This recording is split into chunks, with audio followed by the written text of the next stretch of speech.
Will Tudor ever need to bring back the Tudor Submariner? I don't think so. I think they already have. I believe when they originally came out with the Tudor Pelagos, that was the first generation, and even this second gen, that was the Tudor Submariner. Tudor Submariner with a date. And of course, the Tudor Pelagos 39 is pretty much the regular old Tudor Submariner with no date. But in my opinion, why would they need to bring back the Tudor Submariner when Tudor pretty much makes their own style watches now? You have the Black Bay, you have the Pelagos, you have the Heritage Chrono. They're not making Rolex watches, Rolex style watches like they used to do back in the 80s, 90s, and of course before that. They're making their own. They've really become their own brand. Yeah, they are a sister company to Rolex, but they have really become their own brand.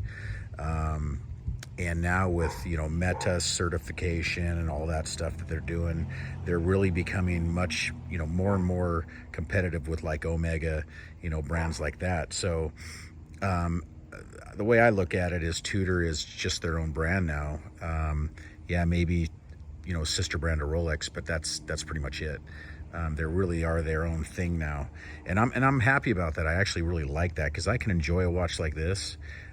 This thing has a 70-hour power reserve, a very nice case size, very, very well made. The bracelet, the bezel, I mean, everything about it screams quality, and you're paying pretty much half the price that you would pay if you went and bought a Rolex Submariner. And you're really getting everything that you would get in a Rolex Submariner, except for that price tag. And yeah, the name cachet, I get all that, but when you've owned a lot of watches like myself, and you can appreciate something like this. You really can. And you know what? This is back in my collection. This is the Tudor Pelagos 42 mil. And I owned one of these a while back, and I really missed it and wanted another one. These things are just really well made. I mean, they're super cool watches. I think a lot of value in these watches. 500 meter water rating, so just cool. In fact, because I've reviewed the Tudor Pelagos 39, and in my opinion, even having my Omega Seamaster, and yeah, it's a bigger watch, but I like bigger watches. I think I've always thought that my sweet spot was about a 39, 40 mil, but I really believe it's a 42 now. I think I kind of like that bigger size. I really miss my Sea Dweller that I had a few years back.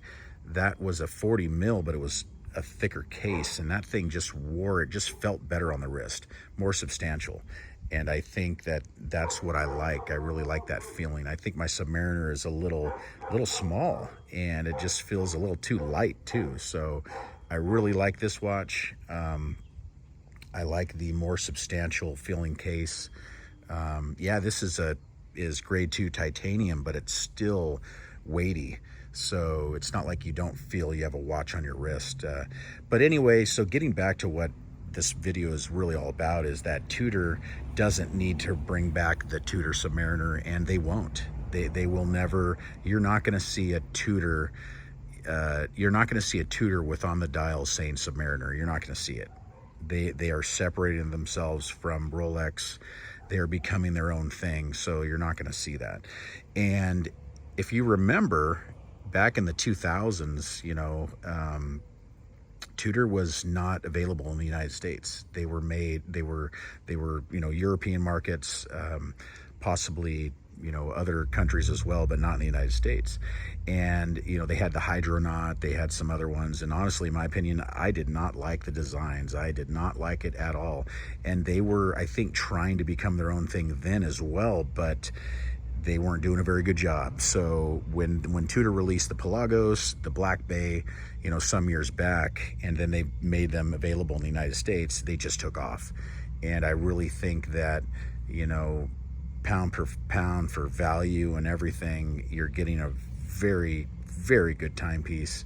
And there's you know, so much quality and that you can get for half the price if you don't want to, you know, get on that wait list or spend the money to have a Submariner or any other, you know, Rolex. So anyway, yeah, we're gonna do some reviews on this watch. We're gonna compare it to some other timepieces as well, so this will be coming up. But thanks for watching.